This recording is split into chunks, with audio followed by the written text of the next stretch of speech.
उड़ीसा के इस राजरामपुर इलाके में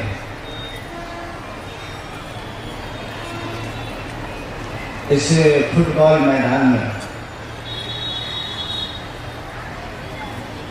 शिव गुरु महोत्सव का आपने आयोजन किया और मुझको इस महोत्सव में आने का सौभाग्य मिला।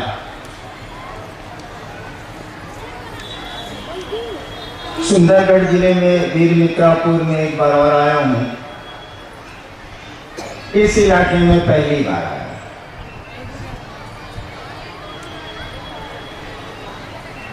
इस कार्यक्रम में, इस आयोजन में,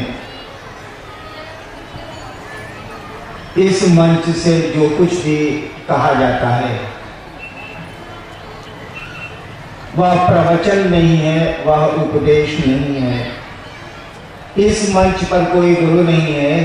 हम सभी शिव को अपना गुरु मानते हैं, सभी शिष्य हैं। इसीलिए यहाँ शिव के गुरु होने की चर्चा होती है। हम लोगों के किसी कार्यक्रम में भी शिव के गुरु होने की बात होती है, चर्चा होती है, यही सुनाया और समझाया जाता है। उपदेश नहीं दिए जाते, प्रवचन नहीं किया जाता। हम लोग सभी शिष्य हैं, मिल बैठ के शिव के गुरु स्वरूप की बातचीत करते हैं, चर्चा करते हैं।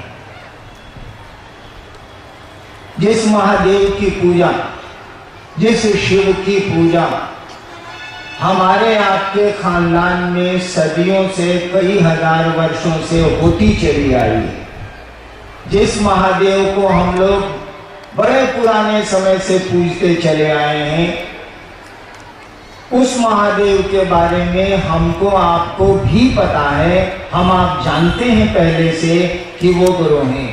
महादेव के बारे में हम लोग बहुत कुछ जानते हैं। वहाँ महामृत्युंजय है, महाकाल है, अर्धनारीश्वर है, अघोरेश्वर है, जगत गुरु है, बहुत कुछ जानते हैं। सुन रखा है, जानते तो नहीं है, सुन रखा है। यह भी हम लोगों ने सुन रखा है कि वो गुरु हैं। गुरु ही नहीं उनको कहा जाता है। हमारी किताबें, हमारे साधु, हमारे शास्त्र, यहां तक कि हम लोगों के बुजुर्ग, हम लोगों के बाप दादा नाना चाचा काका, इन लोगों को भी मालूम है कि शिव गुरु है। जब बिहार में हमने कहना शुरू किया था, आज से 20 साल 19 साल पहले, कि शिव गुरु हैं, तो लोगों ने हमको बताया कि हमको पहले से मालूम है कि शिव गुरु है। बल्कि वो लोग कहते थे कि शिव गुरु तो हल्ले हैं, तो मानने काहे के लिए। यानी यह बात लोगों को पता है पहले से कि शिव गुरु। हम लोगों ने कहा कि शिव तो गुरु है, बिल्कुल सही बात। गुरुओं के गुरु हैं, जगत गुरु हैं, सही बात। लेकिन हम आप तो शिष्य नहीं है उनके। गुरु है वो, स्कूल तो है, कोई पढ़ता ही नहीं है तो स्कूल का मास्टर क्या करेगा। डॉक्टर है, कोई रोगी उसके पास जाता ही नहीं है तो डॉक्टर क्या करेगा। ठीक उसी तरह से शिव तो गुरु है, जगत गुरु है, आदि गुरु है। आदि गुरु माने सबसे पहला गुरु, प्रारंभ का गुरु, शुरू का गुरु। तो गुरु तो है वो, लेकिन कोई उनका शिष्य तो नहीं है। वो तो कोई गुरु जरूर है। स्कूल तो है बड़ा पुराना, कोई पढ़ता ही नहीं है। हम लोगों ने कहा कि जरा पढ़ के देखिए तो कि पढ़ाता है कि खाली किताबें में लिखा हुआ है। ये केवल शास्त्र बोलते हैं, साधु बोलते हैं, बुजुर्ग बोलते हैं। हम लोगों के परिवार के जो बुजुर्ग लोग हैं, बूढ़े पुराने लोग हैं, वो बोलते हैं कि शिव गुरु हैं। पंडित जी बोलते हैं कि शिव गुरु हैं। हम लोगों ने कहा कि जरा चेला बनिए तो उस महादेव का, देखिए तो क्या होता है, कौन सी लगता है चेला बनने में। शिव को गुरु मानने में आपका लगता क्या है।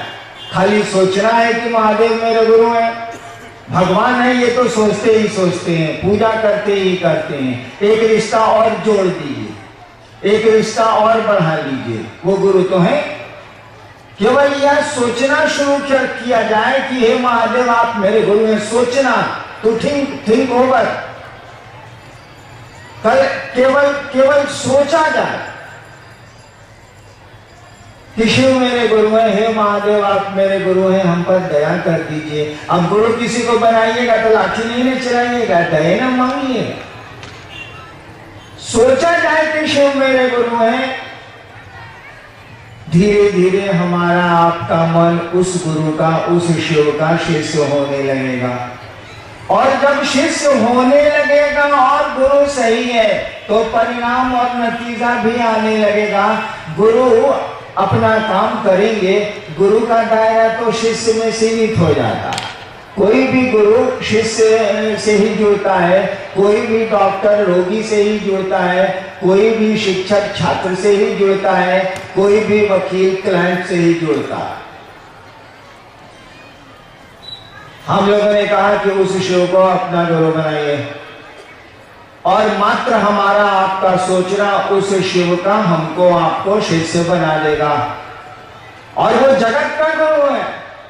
कहा जाता है जगत गुरु नमस्तुभ्यम, हे जगत के गुरु तुमको प्रणाम है। शिव के बारे में कहा जाता है जगत गुरु नमस्तुभ्यम, किताबें बोलती हैं हे जगत के गुरु तुमको प्रणाम है। जगत गुरु का मानी क्या हुआ? जगत गुरु का मानी हुआ कि इस दुनिया में, इस संसार में, इस जगत में कोई भी आदमी है, कोई भी इंसान है, वो किसी जगह पर रहता हो, किसी जाति का हो, काला हो, गोरा हो, उजला हो, पीला हो, लाल हो, कोई अंतर नहीं आता। इस जगत का उस आदमी को होना चाहिए, आदमी होना चाहिए, उसको ये अधिकार है, उसको ये हक है कि उस शिव को वो अपना गुरु बना सकता है, क्योंकि वह शिव जगत का गुरु है। शिव ईश्वर का नाम, आप जानते हो या नहीं जानते हो, शिव ईश्वर का नाम है। शिव को महेश्वर कहा गया है, ईश्वर को शिव कहा गया है। यही भारतवर्ष का आध्यात्म है। भारतवर्ष की आध्यात्मिक धारा में शिव की परिकल्पना ईश्वर की परिकल्पना है। ईश्वर उनको कहा गया है। और जब ईश्वर है वो, परमात्मा है वो, खुदा है वो, तब तो गुरु उनको होना ही होना होगा। क्योंकि ईश्वर अगर गुरु नहीं है तो संसार में कोई गुरु नहीं है। ईश्वर अगर पिता नहीं है तो संसार में कोई पिता नहीं है। ईश्वर में अगर माँ का गुण नहीं है तो संसार में कोई माँ हो ही नहीं सकती। क्योंकि यह पूरी की पूरी कायनात, पूरी की पूरी सृष्टि उसी शिव की इच्छा से बनी। धरती पर भी बहुत सारे सामान हम लोगों की इच्छा से बने। हम लोग इच्छा को मजबूत करते हैं और मकान बना लेते हैं, बहुत कुछ बना लिया हम लोगों ने। ठीक उसी तरह से हम आप भी किसी की इच्छा से बने। जैसे चीजें हमारी आपकी इच्छा से बनती हैं, हमारे आपके संकल्प से बनती हैं, उसी तरह से हम आप भी किसी की इच्छा से, किसी की सोच से बने।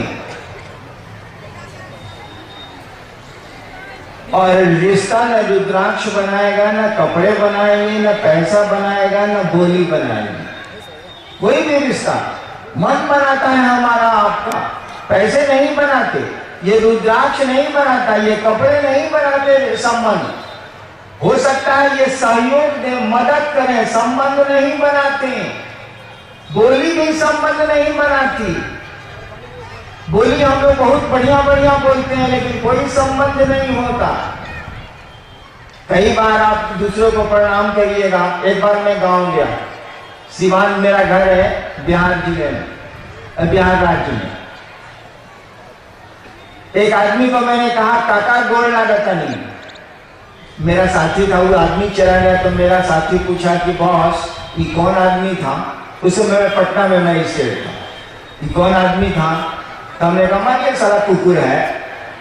देखिए बोली से तो काका को प्रणाम किया हमने, लेकिन मन बुझ रहा है कि पूरे गांव को लड़ाता है, पूरे गांव में झगड़ा कराता है। लेकिन गांव के रिश्ते में वो चचा लगता है, तो शिष्टाचार में तो काका प्रणाम करना ही नहीं करना। तो बोली भी संबंध कहाँ बना रही है? मन संबंध बनाता है। यह बोलना कि शिव मेरे गुरु है, इससे हम आप शिष्य ना हो जाएंगे। ठीक है, बोली का असर होता है, शब्दों का प्रभाव होता है, शब्दों का असर होता है, लेकिन यह मात्र केवल बोल देने से कि हम शिव के शिष्य हैं या कंगन बांध लेने से कोई शिव का शिष्य नहीं होगा।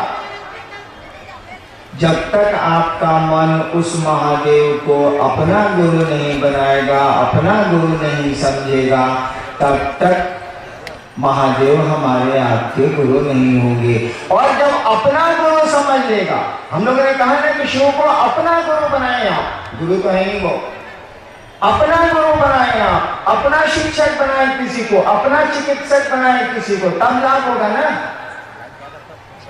हम लोगों ने कहा कि उस शिव को अपना गुरु बनाइए।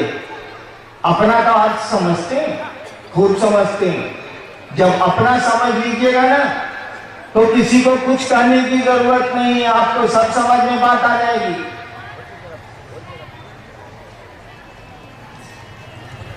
आप अपने चप्पल को पहचानते हैं कि नहीं पहचानते हैं? चप्पल का बोलता है कुछ?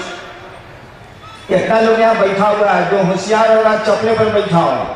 हम लोग लड़का थे, अपन भाषण सुनने जाते थे गांधी मैदान पटना में, तो अपना चप्पल में नीचे रख के बैठ जाते थे कि सारे अब चुरावत तो कहां से चुराएगा। लेकिन कुछ लोग होंगे जो बड़ा भक्ति भाव से आए होंगे कि महादेव की चर्चा है, चप्पल को उधरे खोल के आओ यार। वो जब जाएगा उठ के वो आदमी, भीड़ जब निकलेगी तो अपना चप्पल पहचान लेगा। दूसरा हवाई चप्पल रहेगा उसमें भी अपना चप्पल पहचान लेगा।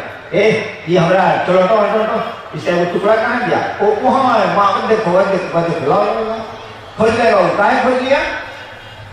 इसीलिए कि वो समझता है कि मेरी चप्पल है ये। पैसा बोलता है कि पॉकेट में कितना है, लेकिन हमको आपको पता रहता है कि पॉकेट में कितना पैसा है। कुर्ता बोलता है कि आपका कुर्ता है हम, पैंट बोलता है, शर्ट बोलता है कि आपका है हम, लेके भाई साहब हम ही हैं, उठा लीजिए, नहीं बोलता है। आप उसको अपना समझते हैं इसीलिए ढूंढ लेते हैं, अपना समझ लेते हैं इसीलिए पूरी की पूरी पहचान उसकी आपके दिमाग में बनी हुई है। उस शिव को भी जब अपना समझ लीजिएगा ना तो किसी को कुछ कहने की जरूरत नहीं है, शिव को बढ़िया से पहचान लीजिएगा। लेकिन उस शिव को अपना समझिएगा कैसे? हमारा आपका मन तो धरती को अपना समझता है, अपनी चीजों को अपना समझता है, अपनों को अपना समझता है। वो शिव को अपना कैसे समझेगा?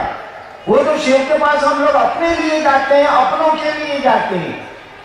महादेव के पास गए, प्रणाम किया, जल ढारा। बंगाल में तो उसकी भी जरूरत नहीं है, गाल बजाने का काम हो गया। अब महादेव से कहा कि सरकार ये दिक्कत है, ये दिक्कत है, ये दिक्कत है, ये दिक्कत है, थोड़ी आप कृपा कर दीजिए, थोड़ी दया कर दीजिए। देखिए महादेव के लिए महादेव के पास हम लोग कहाँ जाते हैं? हम लोग तो जगत के लिए शिव के पास जाते हैं। और यही कारण है कि आप जब नमः शिवाय करते हैं, पूजा करते हैं नमः शिवाय, तो शिव को प्रणाम होता नहीं। वो तो शिव को इसलिए प्रणाम हम लोग करते हैं कि दुनिया चाहिए। इसमें हम लोग की कोई गलती नहीं है, हम लोग का कोई दोष नहीं है। रावण भी गया था त्रिलोक की शक्ति मांगने, अर्जुन भी गए थे पशुपतास्त्र मांगने, बृहस्पति भी गए थे वाचस्पति की उपाधि मांगने, शुक्राचार्य भी गए थे संजीवनी विद्या लेने, भगवान विष्णु भी गए थे चक्र सुदर्शन लेने। जब वही लोग गए थे तो हम लोग जाते हैं तो कौन खराब बात है भाई? हमें जेबे करेंगे, हम लोग जरूरत है तो। लेकिन सामान से काम नहीं चलता है, शक्ति से काम नहीं चलता है। उसके लिए ज्ञान भी चाहिए, उसके लिए समझ भी चाहिए। मेरे सामने माइक्रोफोन लगा हुआ है ना, आप तक आवाज मेरी जा रही है ना? अभी एम्पलीफायर वाले मिस्त्री चले जाए उधर, कोई गड़बड़ी हो जाए, अगर हमको आपको इसका ज्ञान नहीं है कि चालू कैसे होता है, तो समूचा प्रोग्राम भंडोल हो जाएगा। सुन ही नहीं सकता कोई, इतना आदमी कैसे सुनेगा बिना माइक्रोफोन के, बिना एम्पलीफायर के? देखिए शक्ति इसमें है, लेकिन शक्ति को संचालित करने वाला उसके पास ज्ञान है, बैठा हुआ है एम्पलीफायर के पास। शक्ति इसमें है, लेकिन शक्ति ये संचालित कैसे होगी, चलेगी कैसे, ये काम कैसे करेगी, इसकी समझ रखने वाला जो है ना वो एम्पलीफायर के पास बैठा हुआ है, उसको ज्ञान है। हमारे पास ज्ञान नहीं है, हम इसका उपयोग नहीं कर सकेंगे। ठीक उसी तरह से सामान से काम नहीं चलेगा, संपत्ति से काम नहीं चलेगा, शक्ति से काम नहीं चलेगा। इन चीजों को चलाने की समझ भी चाहिए। समझ में ज्ञान, गुरु ज्ञान देते हैं, सुना है ना, गुरु से ज्ञान मिलता है। ज्ञान असमझ एक ही चीज है। हम लोगों ने कहा कि आप महादेव से मांगने तो जाते ही जाते हैं, जाएंगे ही आप, हमारे आपके साथ तो अच्छा नहीं है, हम लोग क्या करेंगे, सुना है कि आशुतोष है, तुरंत दे देते हैं, तभी तो भीड़ है। हम लोगों ने कहा कि दानी महादेव से तो आप लेने जाते हैं, अरे ज्ञानी महादेव भी वो है भैया, जो दानी महादेव है वो ज्ञानी भी है, तो ज्ञान का ही नहीं लेते हैं, बिना ज्ञान के कुछ चलेगा, कुछ नहीं चलेगा। हाँ, याद करिए तो देखिए वो पीछे बैलून बिक रहा, अगर मैं 5 साल का होता, अब बाबूजी कहते कि चलो चलो मंच पर चलो, चर्चा होता महादेव के, हम कहती कि बाबूजी पहले हमरा कहू बैलूनवा किन दी तो अब चल, क्यों?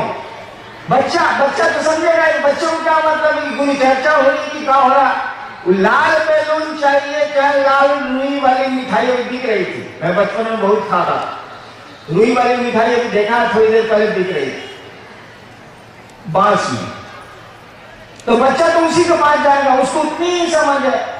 एक बार मैं दार्जिलिंग गया, बाबूजी पूर्णिया में अफसर थे मेरे, मैं बहुत छोटा था, दार्जिलिंग में वो सीटी बिक रही थी, सीटी नहीं होती है, सीटी बजाने स्काउट्स में जो होती, दुकानदार से हमने सीटी ले ली, दुकानदार बोला 1 रुपया दाम। सोचिए 1953-54 में 1 रुपए की क्या कीमत होगी। उस समय मेरे पिताजी मजिस्ट्रेट थे और उनकी तनख्वाह थी 125 रुपए, मैं मजिस्ट्रेट हुआ तो मेरी तनख्वाह थी 500 रुपए। बाबूजी जब मेरे मजिस्ट्रेट हुए थे 1952 में, तब तनख्वाह थी 125 रुपए, और सीटी जो दार्जिलिंग में बेच रहा था दुकान वाला बोला 1 रुपया में, 1 रुपया में तो उस समय 1 मन चावल मिलता था। बाबूजी ने कहा नहीं खरीदेंगे, हम कहा कि कैसे नहीं खरीदिएगा, यूं हम देखिए लेते हैं। 3 दिन तक जे छरियाए कि सीटी किना गया, रास्ता भर ट्रेन में दार्जिलिंग से पूर्णिया तक, कटिहार तक सीटी बजाते आए, फुर फुर फुर सीटी बजाते आए। देखिए उसके लिए हम 3 दिन तक झगड़ा किया और सीटी किनवाई लिया 1 रुपए की। अब आप हमको 10 सीटी ला के दीजिए तो कि सर आप देवघर से आए हैं, महादेव की चर्चा करने आए हैं, आपको सौगात के रूप में हम लोग 10 सीटी लेके आए हैं। हम कहेंगे खोस लीजिए, फुटफुटाते रहिएगा, हम क्या करेंगे सीटी। देखिए ज्ञान, देखिए बुद्धि। आपका 2 बच्चा है, प्लास्टिक की गाड़ी के लिए आपस में लड़ जाएगा, जब आप ही खरीद के दिया 2 रंग की प्लास्टिक की गाड़ी खरीद दीजिए अपने 2 बच्चों को, दोनों मार कर लेगा अगर एक दूसरे को छू दिया प्लास्टिक की गाड़ी को। आज जबकि जानता है कि माई खरीद के दे दिया, चाहे बाबूजी खरीद के दिए हुए, उसकी समझ ही उतनी है। धीरे धीरे जब उसको शैक्षणिक ज्ञान मिलता है, धीरे धीरे जब उसको समझ समाज से मिलती है, शिक्षकों से मिलती है, तब वो समझता है कि सीटी से जिंदगी नहीं चलती, बैलून से जिंदगी नहीं चलती, प्लास्टिक के खिलौनों से जिंदगी के दिन नहीं गुजरते हैं। ठीक उसी तरह से जब गुरु ज्ञान देंगे आपको, तब आपको समझ में आएगा कि आप महादेव से क्या मांगने जा रहे हैं, क्या चीज ले रहे हैं आप। बिना समझ के तो आप मांग भी नहीं सकते हैं। सोचिए तो जरा, जो टीवी नहीं देखा वो टीवी मांगेगा कैसे, जो टीवी देखा ही नहीं टीवी मांगेगा कैसे। जो लड़का टीवी देखने नहीं किया वो अपने होने वाले ससुर से कहेगा कि हमको भैया हमें टीवी दीजिए, सारा देखने नहीं किया तो मांगेगा कहां से, ज्ञानी नहीं है, उसको समझ ही नहीं है। गुरु ज्ञान देते हैं। हम लोगों ने कहा कि जो आपका बाबा है, कहा जाता है कि चंदा मामा सबके मामा, शिव घर घर के बाबा। बिहार में तो और झारखंड में तो ये कहावत है कि चंदा मामा सबके मामा, शिव घर घर के बाबा। हम लोगों ने कहा कि जरा अपने बाबा से पढ़ के देखिए तो पढ़ता है कि नहीं पढ़ाता है। हमने तो जब गुरु माना था शिव को 1974 में, तो हमको तो मालूम ही नहीं था कि ये गुरु है, हम तो भगवान समझ के उनको गुरु माना। हमें दिमाग में आया कि गुरु भगवान होता है, कि भगवान गुरु का नहीं है। और भगवान हमने शिव के बारे में सुना था, अपने घर सुना था, समझा नहीं था, सुना था कि शिव को कहते हैं, मैंने शिव को गुरु मान लिया। हमको तो मालूम भी नहीं थी बात। आज तो कोई आपको बताने वाला है कि शिव गुरु है, किताबों में लिखा है, शास्त्रों में लिखा है, आप उसको अपना गुरु बना के देखिए। सोचिए कि शिव आपके गुरु है, कुछ करने उठने की जरूरत नहीं है, सोचिए आप केवल। हम लोगों ने कहा कि इस सोच को अगर भुलाइए नहीं, भुला जाइएगा तब तो मामला गड़बड़ हो जाएगा। रिश्ता भुला जाइएगा तब तो रिश्ता नहीं चले। यादें अगर सो जाएंगी ना तो रिश्ते भी सो जाते हैं। स्मरण अगर खत्म हो जाएगा ना तो संबंध भी खत्म हो जाएगा। इसीलिए कबीर कहते हैं सुरती के डोरिया गगन भी चला गए। सुरती बने स्मृति, सुरती बने याद। यह याद के शिव मेरे गुरु हैं, अगर आपके मन में कायम रह गई, ठहर गई, शिव आपके गुरु हो जाए और नतीजा आपको मिलने लगेगा। अभी मेरी तरह छिछियाए चलिएगा, लोगों को कहते चलिएगा कि हे महादेव के गुरु माने ना, महादेव का क्या कल्याण होगा, हमारा तुम्हारा कल्याण हो जाएगा। यार अकल तो आ जाएगी, समझ तो आ जाएगी, शिव गुरु है तो दया करेंगे ना। तुम शिष्य बनो। कुछ जिज्ञासा भी आई है तो हम लोग करते हैं उसको। आइए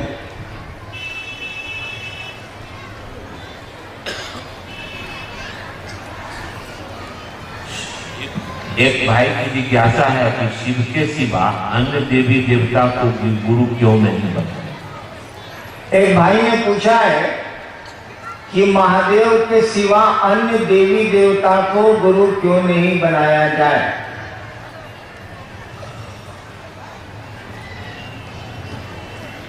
आप अन्य देवी देवता का जो कृत्य है, जो चरित्र आया है किताबों में या कहानियों में, उसको पढ़ के देखिए। वो लोग गुरु का काम करेगा तब ना उसके यहाँ आप पढ़ने जाइएगा, नहीं करेगा तो कैसे पढ़ने जाइएगा। अस्पताल में बच्चे को पढ़ने के लिए भेजिएगा।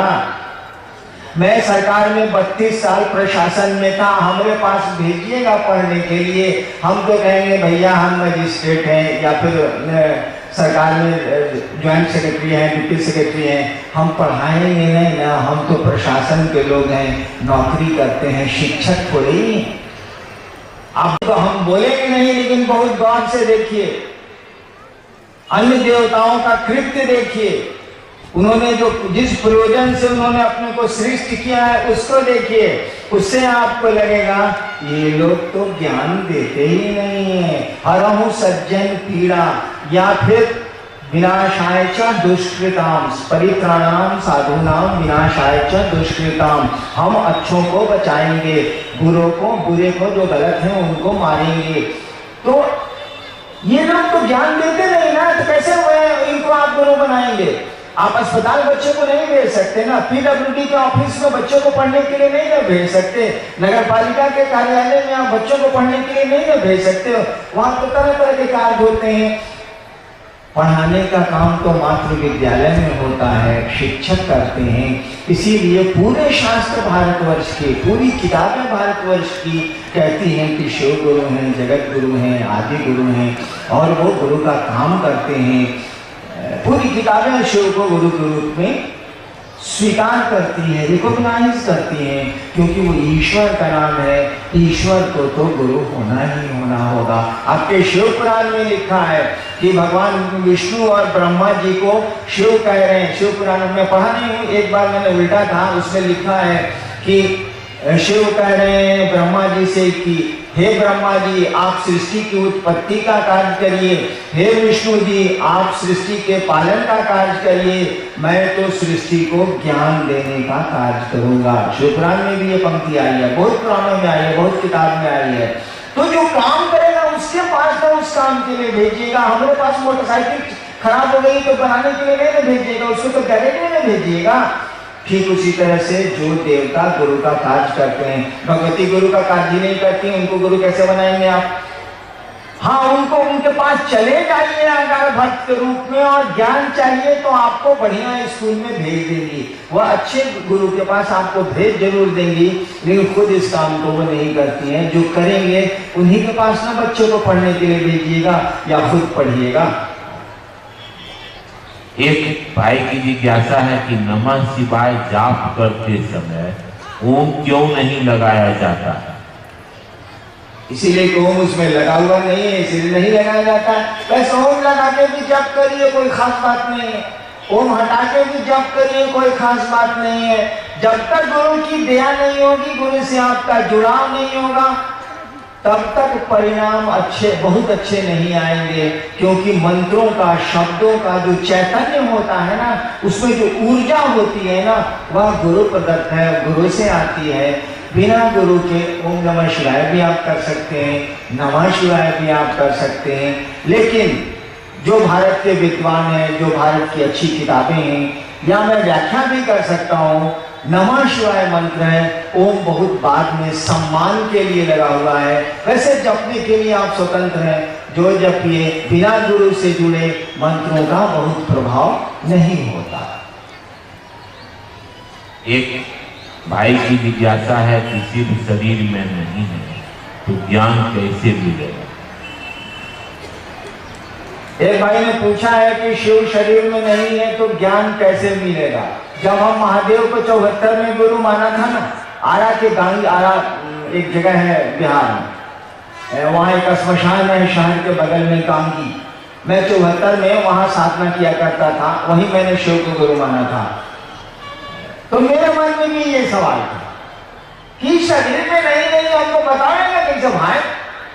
लेकिन हमारे साथ तो लाचारी थी, 14 साल मसान में रह गए थे, पढ़ाई लिखाई सब गड़बड़ा गई थी मेरी। लाचारी में मैंने शिव को गुरु मान लिया कि अब कितना बहु आएंगे, छोड़ो, अब गुरु भगवान होता है तो भगवान को ही गुरु मान लेते हैं। शिव को मैंने भगवान समझ के गुरु मान लिया। लेकिन मेरे दिमाग में भी ये बात थी कि शरीर में नहीं है तो बोलेंगे कैसे, समझाएंगे कैसे? ये बाद में समझ में आई बात कि समझाने के लिए बोलने की कोई जरूरत नहीं है। हम लोग इतने सियाने हो गए हैं, बच्चे थे ना, कोई तो हम लोग का सामने नहीं रहा जो हाथ पांव बड़ा करके खींच के बड़ा करे, स्वतः बड़े हो गए। हम लोग एक सप्ताह में नाखून काटते हैं, नाखून बढ़ाता कौन है? कोई खींचता होता है इसको, कहा जो बढ़ जाता है। बाल बनवाते हैं, ये बाल सारा बढ़ कैसे जाता है जो आप बनवाते हैं? अदृश्य चीजें आप पर प्रभाव डाल रही हैं। कहाँ से आए हैं आप, कहाँ को जाएंगे आप, किसी कोई प्रत्यक्ष माध्यम आपको नहीं दिखता है। हम लोग कैसे आ गए, कहाँ से आ गए, किस लिए आ गए, कब तक रहेंगे? कोई यहाँ पर फिजिकल बॉडी नहीं है जो इस काम को दिखता हो करता हुआ। सब कुछ अदृश्य माध्यमों से चल रहा है, सब कुछ अनसीन है, अनजाना है। गुरु इसकी समझ देते हैं। शरीर का कोई अर्थ नहीं होता है। शंकराचार्य एक जगह लिख रहे हैं, आदि शंकराचार्य जो सबसे पहले शंकराचार्य हैं, शिव गुरु की स्तुति लिख रहे हैं। लास्ट में उनकी संस्कृत में जो लिखा है श्लोक, उसमें उन्होंने लिखा है इस बात को कि वट तरु मूले, एक वट का वृक्ष है बहुत बड़ा, उसके जड़ के नीचे, वट तरु मूले, वट वृक्ष के जड़ के पास एक युवा साधु बैठा हुआ है, युवा गुरु बैठा हुआ, एक नौजवान गुरु बैठा हुआ है एक वट वृक्ष के नीचे, और उसके जितने शिष्य हैं सभी वृद्ध हैं, सभी बूढ़े हैं। वो गुरु नौजवान है। शंकराचार्य लिख रहे हैं, शिव गुरु के बारे में स्तुति कर रहे हैं, तो नाम नहीं ले रहे हैं शिव गुरु का। पहले कह रहे हैं कि एक वट का पेड़ है, वट वृक्ष है, वट का पेड़ है, उसके जड़ के पास एक युवा नौजवान गुरु बैठा हुआ, उसके चारों ओर जो शिष्य बैठे हुए हैं सभी बूढ़े हैं, वृद्ध हैं। सबसे आश्चर्य की बात, शंकराचार्य लिख रहे हैं, सबसे आश्चर्य की बात है कि ये गुरु कुछ बोल ही नहीं रहा। शंकराचार्य लिख रहे हैं कि वट वृक्ष के नीचे ये जो युवा पुरुष है, गुरु बैठा हुआ है, उसके जितने शिष्य हैं सभी वृद्ध हैं, और सबसे आश्चर्य की बात है कि ये गुरु कुछ बोल ही नहीं रहा। तब भी क्या हो रहा है? शिष्यों के संशय, शिष्यों का की जो शंकाएं हैं, संशय है, वो मिट रही हैं, खत्म हो रही हैं। और उन्हीं की इस लाइन को भारतवर्ष ने पकड़ लिया। लिखा शंकराचार्य ने, गुरुस्तु मौनम व्याख्यानम छिन्नते शिष्य संशया। शंकराचार्य ने लिखा, गुरुस्तु मौनम व्याख्यानम, गुरु कुछ बोलते नहीं है, गुरुस्तु मौनम व्याख्यानम, ऐसी बोली जिसमें आवाज नहीं है। गुरुस्तु मौनम व्याख्यानम छिन्नते शिष्य संशया, शिष्यों के संशय, शिष्यों की शंकाएं पल प्रतिपल खत्म हो रही हैं। तब शंकराचार्य महाराज कहते हैं ऐसे शिव गुरु को प्रणाम है, ऐसे दक्षिणामूर्ति शिव को प्रणाम है।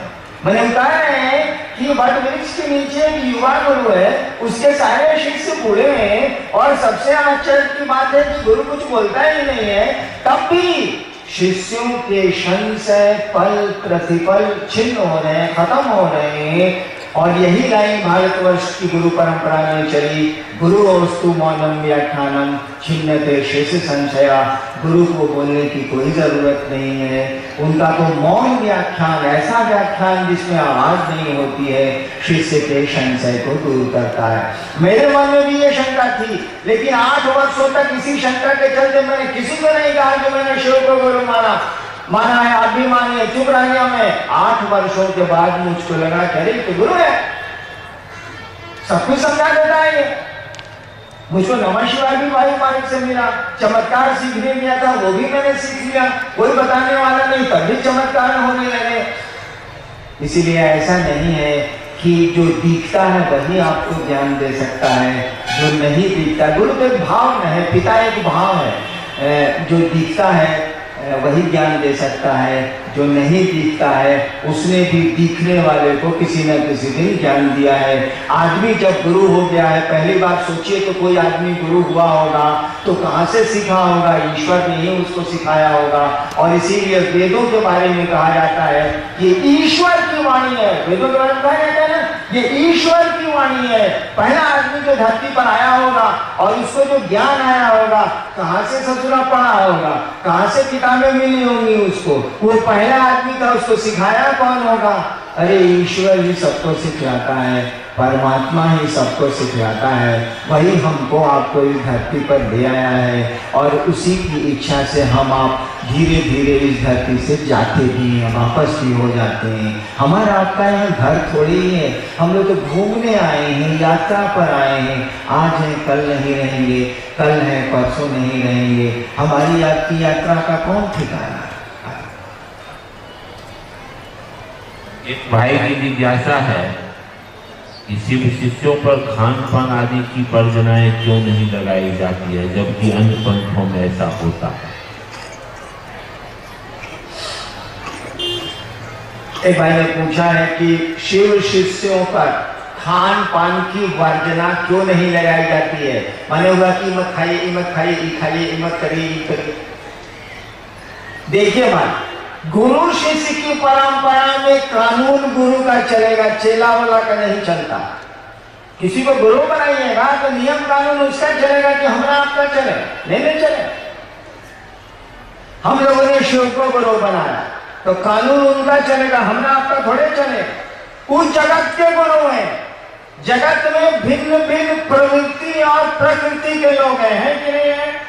एक आदमी के अंगूठे का निशान संसार में आज तक दूसरा नहीं मिला, किसी के अंगूठे का निशान संसार में एक नहीं है। तो भिन्न भिन्न प्रवृत्तियां हैं, कोई कुछ चाहता है, कोई कुछ खाता है, कोई कुछ करता है, कोई कुछ सोचता है। भिन्न भिन्न प्रवृत्तियां हैं और भिन्न भिन्न प्रकृतियां भी हैं, स्वभाव भी भिन्न भिन्न है, चाहते भी भिन्न भिन्न लोग हैं, सोचते भी भिन्न भिन्न तरह के लोग हैं और स्वभाव भी भिन्न भिन्न है। अंगूठे का निशान एक नहीं हुआ तो बाकी चीजें अब क्या एक होंगी? वो जगत का गुरु है और ये संसार उसी शिव का है। भले हमारा आपका महादेव नहीं हो, शिव के तो हम सभी हैं, हमारा आपका महादेव हो या नहीं हो, हमारी तो बीवी है, हमारे बच्चे हैं, हमारा परिवार है, हमारा पैसा है, हमारा घर है। महादेव को तो इसी के लिए खोजने जाते हैं। महादेव के तो सभी हैं, उस शिव के तो सभी हैं, उस खुदा की खुदाई तो पूरी की पूरी है, वही है सब कुछ, तो उसके तो सभी हैं। वही जगत का गुरु है, वही गुरु भी है, वही जगत का पिता भी है, वही जगत की माँ भी है, सब कुछ वही है। तो जब वो जगत का गुरु है तो कैसे आप नियम बनाएंगे कि ये नहीं करो, इस काम को करो? आप तो बना नहीं सकते हैं, बनाएगा तो वो है असमुद्र। और मैं आपको बताता हूं, सहरसा में एक बार बाढ़ आई, बिहार का एक जिला है सहरसा, बाढ़ आ गई। मैं उस समय मधेपुरा में मजिस्ट्रेट था, तो सरकार की सामग्री और सरकार की राहत पहुंचने में थोड़ा वक्त तो लगता ही है, इंतजाम करना पड़ेगा तब जाके होता है। इस बीच में लोग क्या करते हैं आपको पता है? रेलवे लाइन पर लोग चले जाते हैं परिवार को लेके, ऊंची जगहों पे चले जाते हैं परिवार को लेके, चारों ओर पानी है और कुछ नहीं है। वहीं की मछलियों को वो तलते हैं, अपने बच्चों को पालते हैं, अपने को जिंदा रखते हैं। क्या करेंगे, खाएंगे क्या? वो वहां तो केवल पानी ही पानी है।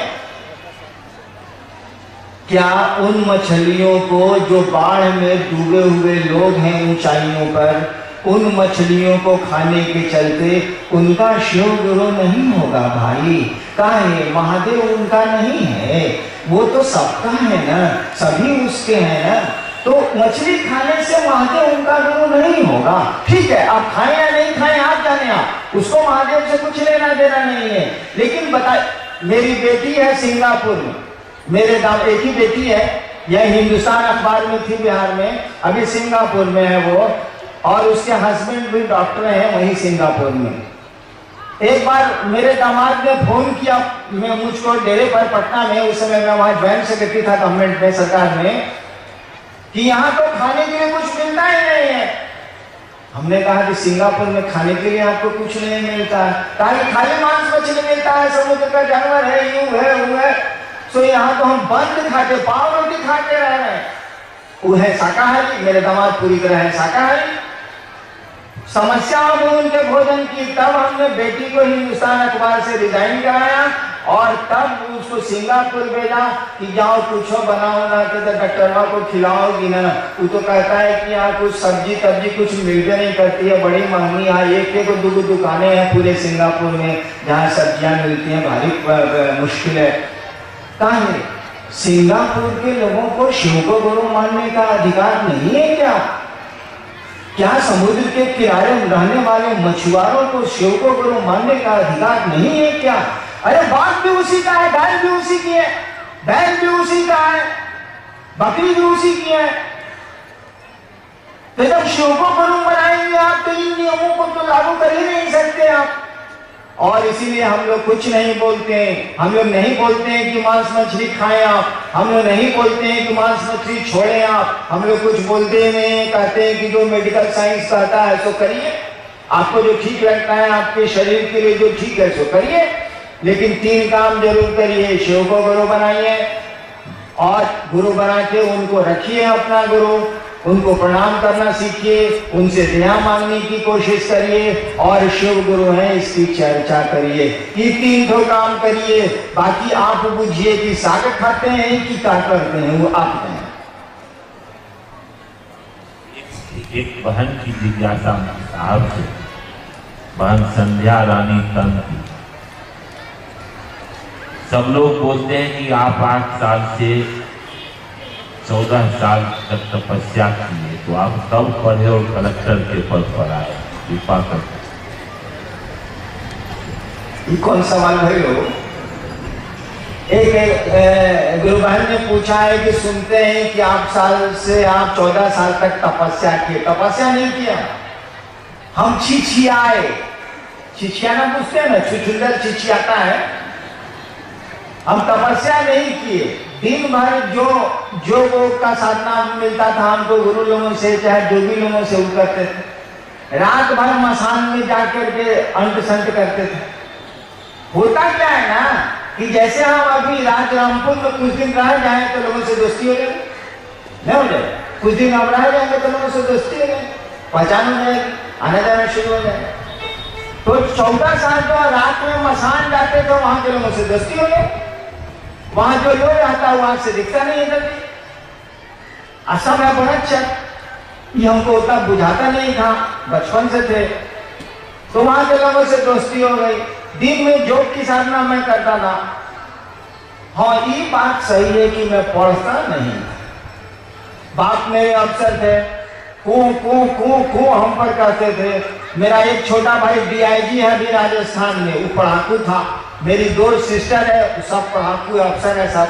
हम थे एकदम भोचू, पढ़ने लिखने से कोई मतलब नहीं, मार झगड़ा ये वो, कभी किसी को पीट देना, कभी किसी। रात भर मसान में रहिएगा तो करिएगा का, रात भर जगे हुए हैं आप मसान में तो भरे झगड़ा नहीं कीजिएगा तो करिए दीजिए।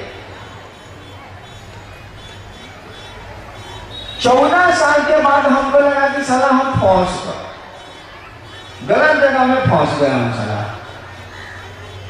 जिन लोगों से हमारी दोस्ती हुई थी वो महादेव के रूप में हमसे मिलने आता था। हम इस खुशफहमी में थे कि चलो बड़ा मजा है कि महादेव के लोग मिल रहे हैं हमसे मसान में। साला एक दिन वो निकल गया प्रेत। लाख हम आपसे भाषण दे दें, आप हमारे साथ 2 साल रहिएगा तो नहीं पूछिएगा कि साला बोलता कुछ है करता कुछ है, बुझे? तो हम भी कुछ दिन में पूछ गए कि साला दिखता कुछ है करता कुछ है, साला प्रेत है, महादेव कहने का आदमी नहीं है साला। हमको बड़ा दुख हुआ कि पढ़ाई भी गई, बाप माई का जो तिरस्कार है वो भी बर्दाश्त किया, पढ़ते लिखते नहीं थे। तब मेरे दिमाग में आया कि गुरु भगवान होता है तो भगवान गुरु काहे नहीं है। अब भगवान हमने सुना था महादेव के बारे में, आपसे समझा दूंगा मैं। उस दिन मैं समझा नहीं सकता था, हमने सुना था, हमने शिव को गुरु मान लिया। और आपको बताऊं मैं, शिव को गुरु मानने के बाद में अकेले कमरे में रहता था। मेरे बाप बड़े अफसर थे, उनके घर में नहीं आता था, केवल खाना खाने जाता था और बैठ के मैं रोता था। मैं रोया करता था कि साला कहां फंस गए हम, कौन फेरा में पड़ गए हम। साला बाप माई वैसे था, आज तक हमारा संबंध ठीक नहीं हुआ। मेरे पिता से चले भी गए दुनिया से, वो मां भी चली गई। बाप माई से वैसे है, सगे संबंधी से। अभी मेरा संबंधी सब हमको पूछता है कि साला अब कहाँ बोलेगा, इतना करोड़ आदमी मेरे साथ है, बोलता तो कुछ नहीं है लेकिन मोने मन पूछता है कि टोटल साला फकईत है हरिद्रानंद, जितना मेरा संबंधी है सब। कहीं बचपन में देखा है किसी को कड़िया दिया, किसी को कुछ कर दिया, किसी को कुछ कर दिया, रात भर मसान में बैठूंगा। मैं रोता था बैठ के शिव को गुरु मानने के बाद कि कहां मैं फंस गया। और इसीलिए किसी से नहीं बोलता था मैं कि मैंने शिव को गुरु माना, मैं चुप रहता था। लेकिन क्या कहिएगा, आपको विश्वास हो या नहीं हो, वो तो गुरु है। और मेरा रोना काकर हो गया उस शिव को गुरु मान के। नमः शिवाय मंत्र मिला और उसी साल बिहार कमीशन में बैठा। उसके पहले मैं IPS में आया। तो मैं अभी तो थोड़ा है तो मेरा ठीक है। पहले लोग कहता रहता है कि तेज हवा चलेगी ना तो हरिंदर जी को पकड़ो उधिया आ जाएंगे, बड़ी दुबले पतले थे। IPS में मैं आया तो हेल्थ ग्राउंड पर मुझको मेडिकल से रिजेक्ट किया गया। दूसरे साल में डिप्टी कलेक्टर हो गया। अब कैसे हो गया ये भैया, कोई बहुत खूबसूरत है उसमें उसका काम मेरिट है से बता दीजिए। कोई बहुत देखने में अच्छा नहीं है उसमें उसका क्या दोष है बता दीजिए।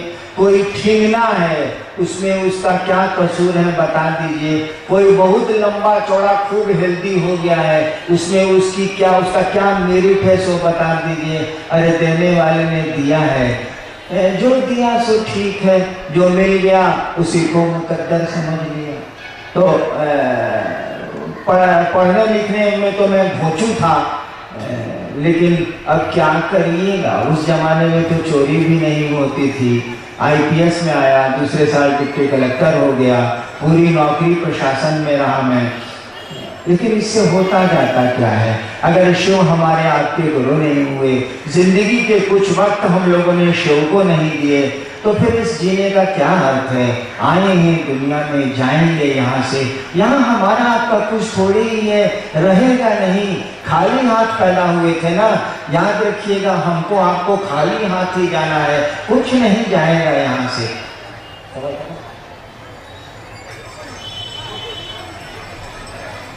सुंदरगढ़ जिले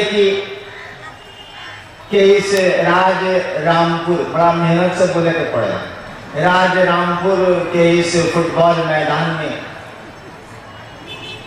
मैं तो पहली बार आया और आपके दर्शन का सौभाग्य मुझको मिला, गुरु चर्चा करने का सौभाग्य मुझको मिला। फिर कभी आप बुलाएंगे तो मैं चेष्टा करूंगा कि जरूर आऊं।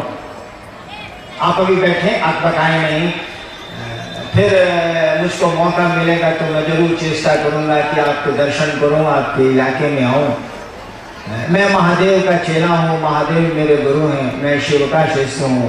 फक्कड़ का चेला फक्कड़ होता है, महादेव को तो ऐसे भी लोग फक्कड़ कहते हैं। देने के लिए मेरे पास कुछ नहीं है, फिर भी आपको दिक्कतें हुई, आपको असुविधाएं हुई, आप हमारे इस महादेव के महोत्सव में आए। मैं अपने महादेव से ये प्रार्थना करता हूँ कि आपका जीवन सुखमय हो, शिवमय हो, आपके जो दुख हैं थोड़े कम हो जाएं, और शिव के शिष्य के रूप में मैं आपको बिना अधिकार ये आशीर्वाद भी देता हूँ कि आपका जीवन सुखमय हो, शिवमय हो, आप शिव के सचमुच में शिष्य बने, और आप सबों के चरणों में, जितने जहां तक मेरी आवाज जा रही है, आपके सबों के चरणों में मेरा प्रणाम है। आप मेरा प्रणाम स्वीकार करिए।